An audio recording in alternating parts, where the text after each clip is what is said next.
Good evening everybody.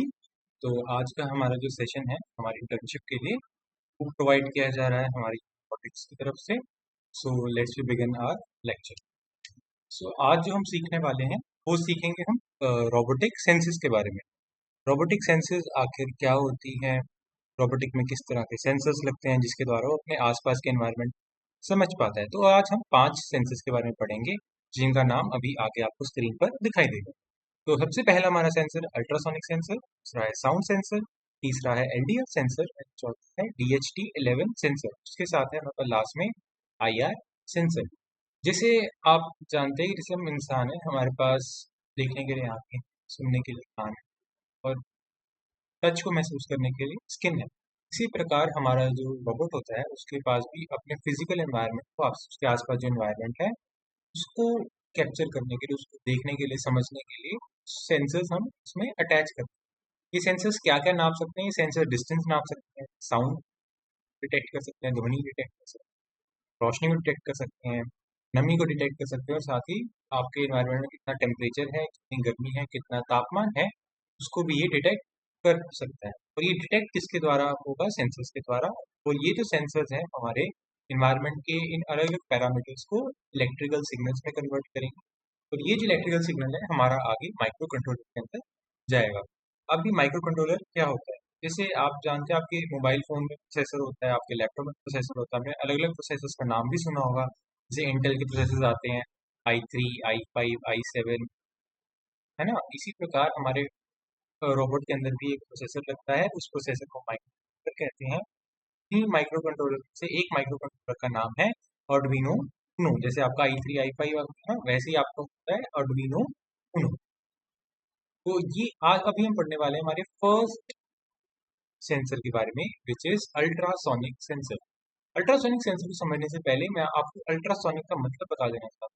Ultrasonic जो है एक तरह की साउंड वेव्स है। अल्ट्रासोनिक साउंड वेव्स कहते हैं अल्ट्रासोनिक ध्वनि तरंगे।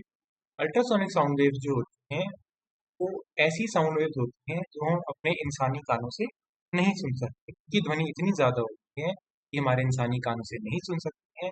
ऐसी ध्वनि जो हमारे इंसानी कानों के द्वारा नहीं पकड़ी जा सकती उसे हम कहते हैं अल्ट्रासोनिक ध्वनि। इसी अल्ट्रासोनिक ध्वनि के आधार पर हमारा अल्ट्रासोनिक सेंसर स्थापित है। इसमें आप देखेंगे आपको दो राउंड कलर के, सिल्वर कलर के दो आपको इसमें पाइप्स छोटे छोटे लगे हुए दिखेंगे।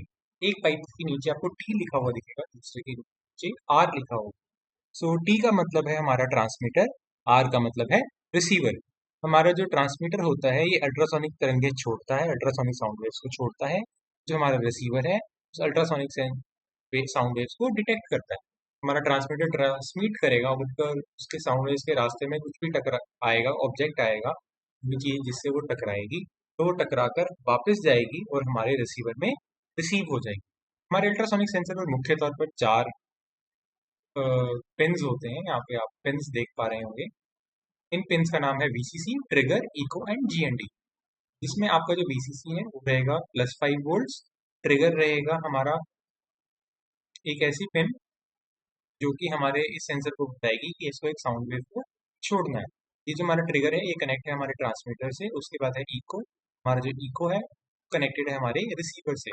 जो इको पिन है वहां से आपका एक आउटपुट जनरेट होगा इलेक्ट्रिकल सिग्नल के तौर पर और वो जाएगा हमारे माइक्रो कंट्रोलर पे, यानी आर्डुइनो उनो। अब ये लास्ट है GND, GND पर कनेक्ट होगा हमारा नेगेटिव टर्मिनल। ये हमारे अल्ट्रासोनिक सेंसर के बारे में अलग अलग चीजें लिखी गई हैं। कितने वोल्ट्स पे ऑपरेट करता है, ये 5 वोल्ट्स पे ऑपरेट करता है, इस तरीके का आउटपुट जनरेट करता है। डिजिटल पल्स विड्थ सिग्नल ये जनरेट करता है। अब आखिर ये डिजिटल पल्स विड्थ सिग्नल आखिर होता क्या है? जैसे आपने देखा होगा कोई हॉस्पिटल में है, उस पे आप देखेंगे अगर उस पे हार्ट पे एक सेंसर कनेक्टेड है तो आप देखेंगे अलग अलग तरह की ग्रीन कलर की वेव्स बनी होती है। अपने वो हार्ट बीट जो होती है अलग अलग वेव्स की फॉर्म में आपको शोकेस हो रही होती है वहाँ हॉस्पिटल में। वो जो वो हार्ट बीट ऊपर नीचे वाला जो सिग्नल है उसी को हम कहते हैं डिजिटल पल्स विड्थ सिग्नल। जो ऐसा सिग्नल जो होता है उसे हम कहते हैं डिजिटल पल्स विड्थ सिग्नल।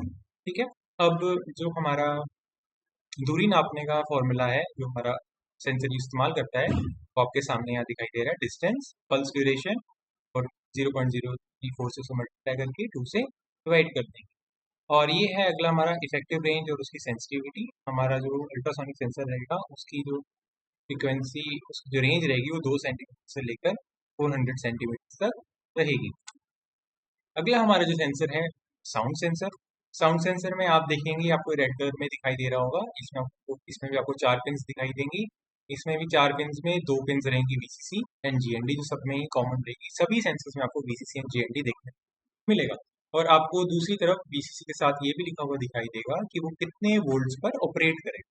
जैसे पिछला अल्ट्रासाउंड सेंसर 5 वोल्ट्स पर ऑपरेट कर रहा था, वैसे ये वाला अल्ट्रासाउंड, ये वाला जो हमारा साउंड सेंसर है, ये 3.3 वोल्ट को से 5 वोल्ट्स तक ऑपरेट कर सकता है। इसे कम करेंगे तो ये खराब हो जाएगा, ज़्यादा करेंगे तब भी ये खराब हो जाएगा।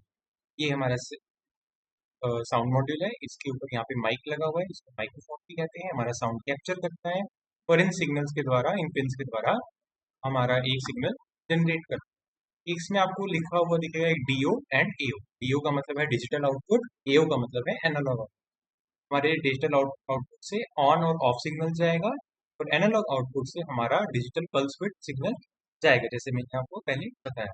इसमें जो आपको ब्लू सेक्शन दिख रहा है, ये हमारे साउंड वेव्स की फ्रीक्वेंसी को, हमारे जो साउंड वेव्स की अमाउंट ऑफ साउंड वेव जो हमारा माइक रिसीव करेगा उसको एडजस्ट करने के लिए काम आता है, उसकी सेंसिटिविटी को कम ज़्यादा करता है। ठीक है, ऑपरेटिंग वोल्टेज आपने पहले पढ़ लिया। आउटपुट जो रहेगा इसका 2 तरीके का रहेगा, डिजिटल आउटपुट यानी ऑन ऑफ, और एनालॉग आउटपुट यानी कि डिजिटल पल्स विड्थ सिग्नल। ठीक है, उसके बाद है हमारे पास इसकी सिग्नल डिटेल्स। की सिग्नल डिटेल्स जैसे अभी आपको मैंने पहले बताया कि साउंड वेव्स को इलेक्ट्रिकल सिग्नल्स में कन्वर्ट कर देगा और आउटपुट जनरेट करेगा डीओ या फिर एओ से। ठीक है, अब उसके बाद इफेक्टिव रेंज मैंने अभी आपको बताया, जो बॉक्स है उससे आप इसकी इफेक्टिव रेंज को कम ज़्यादा कर सकते हो। ब्लू कलर का। Next are sensor is LDR sensor या फिर लाइट सेंसर। एलडीआर की फुल है लाइट डिपेंडेंट रजिस्टर। आपका जो एलडीआर मॉड्यूल रहेगा इसमें आपको एक एलडीआर लगा हुआ दिखेगा स्टार्टिंग में, इसको हम कहते हैं एलडीआर। जहाँ पे एलडीआर लगा हुआ है जिससे सर्किट बोर्ड के साथ, इसको हम कहते हैं एलडीआर सेंसर मॉड्यूल। इसमें आपको 3 वायर्स देखने को मिलेंगी और हर सेंसर को काम करने के लिए एक वीसीसी और जीएनडी की आवश्यकता रहती है। उसके अलावा उसमें एक सिग्नल पिन रहती है जो हमारा आउटपुट हमें प्रोवाइड करती है। इसमें आउटपुट जो है वो डीओ सिग्नल है, यानी डिजिटल आउटपुट है, ऑन या ऑफ के बारे में हमें बताएगा। उसके अलावा इसमें आपको एक ब्लू कलर का पोटेंशियोमीटर दिख रहा है जो हमारे इसकी इंटेंसिटी को कम ज़्यादा करने के काम आएगा। इसकी सेंसिटिविटी को हम कम ज़्यादा कर सकते हैं। भी आप पढ़ चुके हैं कितनी वोल्टेज चाहिए इसको, 3.3 वोल्ट से 5 वोल्ट तक। आउटपुट इसका रहेगा, डिजिटल आउटपुट रहेगा ऑन ऑफ। और उसके अलावा हमारे पास सिग्नल डिटेल्स में डीओ ही रहेगा, डिजिटल आउटपुट मिलेगा हमें ऑन और ऑफ में। इफेक्टिव रेंज और सेंसिटिविटी मैंने जैसा कि आपको बताया, आप जो ब्लू बॉक्स है उससे मदद से इसकी सेंसिटिविटी कम या ज़्यादा कर सकते हैं। अब आ गया हमारा DHT11 sensor, digital temperature and humidity sensor. इसका क्या काम रहता है? ये हमारे टेम्परेचर और ह्यूमिडिटी बताता है, हमारे इन्वायरमेंट में कितना तापमान है, कितनी नमी है, उसके बारे में। इसमें आपको 3 वायर्स देखने को मिलेंगी, फिर 2 वीसीसी और जीएनडी रहेंगे और उसकी आपको यहाँ पे आउटपुट रेंज दिख रही होगी, इनपुट रेंज दिख रही होगी 3.3 वोल्ट से 5.5 वोल्ट तक की आप पावर सप्लाई इसको दे सकते हो। इसके अलावा आपको एक डाटा पिन देखने को मिलेगी। अगर आप तो पिन्स ये होती हैं जो आपको पिन्स दिख रही हैं सिल्वर कलर की, इनको हम पिन्स कहते हैं। इनमें से 2 वीसीसी और जीएनडी है और एक तीसरी जो है वो डाटा पिन है। ये जो तीसरी डाटा पिन है इसके बारे में हम अभी आगे बढ़ते हैं। ऑपरेटिंग वोल्टेज आपने जान ली। हाँ, तो ये जो मैंने आपको बात किया डाटा पिन के बारे में, वो क्या ही सिग्नल जनरेट करती है, वो डिजिटल सीरियल डाटा प्रोवाइड करती है जो अलग अलग फॉर्म्स में हो सकता है। वो I2C के फॉर्म में भी हो सकता है और SPI की फॉर्म में भी हो सकता है। अब ये क्या है, इसको आप आगे अपनी नेक्स्ट क्लासेस में पढ़ेंगे कि डिजिटल सीरियल डाटा है क्या होता है, उसको आप आगे लेक्चर्स में ज़्यादा अच्छे से समझ पाएंगे। मैं आपको वहीं पर आगे इसके बारे में बता दूँ। अब हम आगे बढ़ चुके हैं सिग्नल के ऊपर। ये जो हमारा टेम्परेचर और ह्यूमिडिटी है, ये जो हमारा सेंसर है, हर 1 सेकेंड के बाद आपको तापमान और नमी के बारे में डाटा प्रोवाइड करता रहेगा। इसकी जो हमारी रेंज रहती है वो रहती है, टेम्परेचर वाइज जो रहती है वो 0 डिग्री सेल्सियस से 50 डिग्री सेल्सियस तक का तापमान आपको ये बता सकता है। और नमी के तौर पर आपको 20% से लेकर 90% नमी आपके एनवायरनमेंट में उसको डिटेक्ट कर सकता है।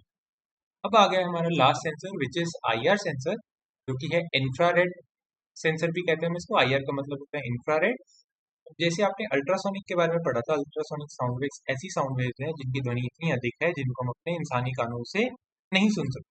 उसी प्रकार जैसे साउंड वेव्स है जिनको कानों से नहीं सुन सकते, उसी प्रकार कुछ ऐसी रोशनियां भी हैं, ऐसी लाइट की कुछ ऐसी फ्रीक्वेंसीज हैं, ऐसी रोशनी है जिनको हम अपनी आंखों से नहीं देख सकते। और इन्हीं जो ऐसी रोशनी है जिसको हम अपनी आंखों से नहीं देख सकते, जैसे एक प्रकार है इंफ्रारेड। इंफ्रारेड लाइट वेव्स जो हैं, इस तरीके की लाइट वेव्स हैं जिनको हम अपनी आंखों से नहीं देख सकते। इसमें आपको एक वाइट एलईडी दिख रही होगी, एक ब्लैक एलईडी दिख रही होगी। वाइट एलईडी जो है इसका नाम है आई आर एमीटर एलईडी, और ब्लैक वाली का नाम है I R receiver. I R emitter LED जो है वो आपकी आई आर रेज को छोड़ती है, आई आर लाइट्स को मिट करती है, और वो अगर कहीं से टकराती हैं और टकराकर वापस आती हैं तो वो डिटेक्ट होती हैं हमारे आई आर रिसीवर के द्वारा। जैसे कि आपने अल्ट्रासोनिक सेंसर में पढ़ा था, वैसे ही उसी प्रकार से ये भी वैसा ही काम करता है। इसमें आपको 3 पिन्स देखने को मिलेगी, VCC, GND and out. VCC, GND मैंने इनके बारे में आपको बता दिया है कि यहाँ से आप अपने सेंसर को पावर देंगे, और ये जो थर्ड पिन है ये हमारी आउट पिन है, यहाँ से आउटपुट सिग्नल जनरेट होगा। वीसीसी पावर सप्लाई है वो 3.3 वोल्ट से 5 वोल्ट से रहेगी, एंड जीएनडी जो है हमारा कॉमन ग्राउंड रहेगा जहाँ पे आप बैटरी का नेगेटिव टर्मिनल अटैच करेंगे। जहां तक बात रही आउट पिन की, आउट पिन से आपको एक डिजिटल आउटपुट मिलेगा, यानी एक ऑन और ऑफ सिग्नल मिलेगा, डिजिटल आउट। उसके अलावा आपको ये ब्लू बॉक्स दिख रहा है, ये आपकी सेंसिटिविटी को एडजस्ट करने के लिए होता है। इसमें आपको 2 एलईडीज भी मिलेंगी, एक एलईडी इधर और एक एलईडी। आप जब इसको पावर ऑन करेंगे तो ये एलईडी जलने लगेगी, और जब इसमें कोई सिग्नल आएगा तब ये तो जलेगी ही जलेगी, पर उसके साथ साथ ये एलईडी भी जलना शुरू कर देगी। ठीक है, अभी आप इसका ऑपरेटिंग वोल्टेज पढ़ चुके हैं 3.5 वोल्ट। आउटपुट टाइप इसका डिजिटल आउटपुट रहेगा, ऑन और ऑफ को ये सिग्नल प्रोवाइड करेगा हमारे माइक्रोकंट्रोलर। उसके अलावा हमारी सिग्नल डिटेल्स मैंने आपको भी इसके बारे में बता दिया। सिग्नल डिटेल में ये अपनी 2 एलईडीज की हेल्प से सिग्नल प्रोवाइड करेगा आउट पिन की ओर, और आउट पिन जो है हमारा ये बताएगी कि कितनी दूरी है हमारे ऑब्जेक्ट से हमारे सेंसर। इसकी जो रेंज रहेगी, हमारी सेंसिटिविटी रहेगी, रेंज रहेगी इसकी वो 2 सेंटीमीटर से लेकर 30 सेंटीमीटर तक रहेगी, जो कि हमारे अल्ट्रासोनिक सेंसर से बहुत ज़्यादा कम है। अब ये सभी सेंसर्स के बीच में कंपैरिजन है कि कौन सा सेंसर क्या करता है, कितनी वोल्टेज पे काम करता है, वो आपको यहाँ सामने दिखाई दे रहा है। आपका जो अल्ट्रासोनिक सेंसर है वो डिस्टेंस में आपका है और 5 वोल्ट पर काम करता है, जो कि एक digital pulse width signal generate करता है। इसका मेनली जो काम है ऑब्स्टेकल अवॉइडेंस में आता है। साउंड सेंसर हमारा जो साउंड के लेवल को नापता है, कितनी आवाज आ रही है नापता है, 3.3 वोल्ट से 5 वोल्ट में अपडेट करता है। इसमें आप 2 तरीके का सिग्नल ले सकते हैं, एक डिजिटल और एक एनालॉग। और इसमें आपको जहाँ काम आएंगे ये साउंड सेंसर हमारा क्लैप स्विच वगैरह बनाने में काम आ सकता है। एलडीआर जो है हमारा रोशनी को नापेगा, लाइट लेवल्स को नापेगा, और ये जो काम करता है वोल्टेज 3.3 से 5 वोल्ट्स में काम करता है। ये जो है हमारा डिजिटल सिग्नल प्रोवाइड करता है, और ये ऑटोमेटिक नाइट लैंप्स में बनाने में काम आता है। अब ये है हमारा DHT 11, ये नापेगा हमारा टेम्परेचर और ह्यूमिडिटी। ये 3.3 वोल्ट से 5.5 वोल्ट तक काम करता है, और ये एक डिजिटल सीरियल सिग्नल प्रोवाइड करता है जिसको हम फर्दर आगे क्लासेस में पढ़ेंगे। ये हमारा टिपिकल यूज रहेगा इसका हमारे वेदर और क्लाइमेट को नापने में रहेगा। आई आर सेंसर हमारा इंफ्रारेड लाइट पे काम करता है, रिफ्लेक्शन और प्रॉक्सिमिटी पर काम करता है। 3.3 वोल्ट से 5 वोल्ट की इसकी वोल्टेज रहेगी, एंड ये एक डिजिटल आउटपुट आपको जनरेट करके देगा। ये मेनली हमारा लाइन फॉलोइंग पॉट्स में काम आता है। So thank you everybody for taking this session. मैं जानता हूँ कि आज की क्लास को आप नहीं अटेंड कर पाए थे, आज की क्लास को सिर्फ शिवम ने अटेंड किया था। अगर आप यदि क्लास में आएंगे तो आप बेहतर तरीके से चीज़ों को समझ पाएंगे, अपने डाउट्स भी ले पाएंगे। ये सेशन आपको काफ़ी छोटा लग रहा होगा, बट अगर आप क्लास अटेंड करेंगे तो 1.5 घंटे की थी। उसमें आपको फिजिकली हमने सभी सेंसर्स के बारे में भी दिखाया भी था, वीडियो फीड में भी दिखाया था। हर एक सेंसर नए सिरे से खोल कर मैं आपको उसको शोकेस भी किया था। सो मेरी आप सभी स्टूडेंट्स से ये रिक्वेस्ट है कि आप जो भी आपकी क्लास रहती है आप उसे प्लीज़ अटेंड करें। क्लास का समय 10:15 बजे होता है, 10:15 से आप 1 से 1.5 घंटा आपकी क्लास चलती है। सो आप प्लीज़ उसे ज़रूर ज्वाइन करें ताकि आप बेहतर तरीके से सीख सकें। कोई डाउट आप डाउट भी क्लैरिफाई करें। आपके ग्रुप्स में अभी PDF शेयर हुई होगी, तो आप वो सभी PDFs को ध्यान से पढ़ें, और मेरी आपसे यही तमन्ना है, यही एक्सपेक्टेशन है कि जब भी आप कोई भी लेक्चर अटेंड करें, कोई कोई भी पीडीएफ खोल के पढ़ें, प्लीज अपने साथ एक नोटबुक और पेन जरूर रखें, इंपॉर्टेंट पॉइंट्स को नोट करें ताकि वो हमारी बाद में रिवाइज करने के भी काम आए। Thank you everybody for attending the session.